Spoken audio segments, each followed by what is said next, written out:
तर मंडळी, आजचा पदार्थ बनवण्याकरता बघा घेतलेला आहे मी एक आंबा आणि त्या आंब्याला छान धुवून या पद्धतीने पुसून घेतलेला आहे.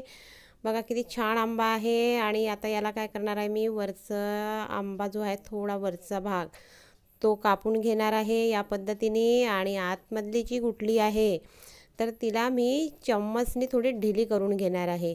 चाकूने जर घेतली तर खाली आपल्या हाताला रुतायची भीती असते, म्हणून मी चम्मचने तिला थोडी ढिली करून घेणार आहे. आणि बघा सहजरित्या ती गुठली बाहेर निघेल बघा.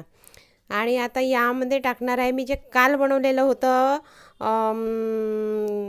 काय म्हणते त्याला, कुल्फी बनवलेली होती. आणि बघा कोणती कुल्फी, खोवा कुल्फी बनवली होती.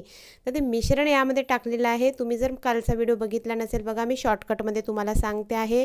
तर खोवा कुल्फी बनवायला घेतलं होतं मी दूध, त्यामध्ये विलायची आणि साखर टाकली होती, थोडं खोबरा खीस, खोवा आणि दूध पावडर टाकलं होतं आणि त्याला आटवून घेतलं होतं. आणि बघा या पद्धतीने मी खोवा कुल्फी तयार केली होती. ती मी ह्या मँगोमध्ये टाकलेली आहे, आंब्यामध्ये टाकलेली आहे. तर बघा मी 6 तास याला फ्रीझरमध्ये ठेवलेलं होतं. आणि आता यावरचे मी छिलके काढून घेणार आहे या पद्धतीने. बघा या पद्धतीने छिलके किती सहजरित्या निघतात.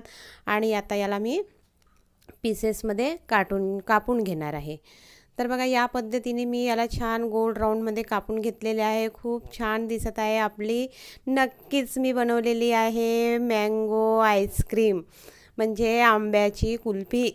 तर बघा किती छान झालेली आहे. तुम्हाला जर या पद्धतीने खायची नसेल तर तुम्ही यावर थोडे ड्रायफ्रूटसुद्धा टाकू शकता.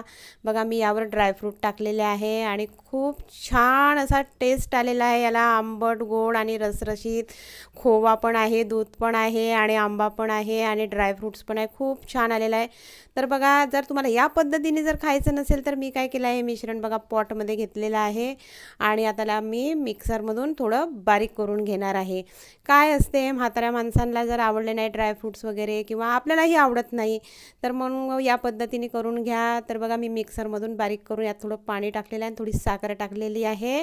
आणि या पद्धतीने मी आता ग्लासामध्ये घेत आहे. तुम्ही सांगा या पदार्थाला तुम्ही काय नाव द्याल, ह्या ड्रिंकला तुम्ही काय नाव द्याल, तुम्ही सुचवा. आणि या पद्धतीने आमच्या गावठाण पद्धतीने एकदा तरी हा पदार्थ बनवून बघा. आणि तुम्ही जर आमच्या चॅनलला लाईक सबस्क्राईब केलं नसेल तर प्लीज लाईक सबस्क्राईब करा आणि शेअर करायला विसरू नका. थँक्यू.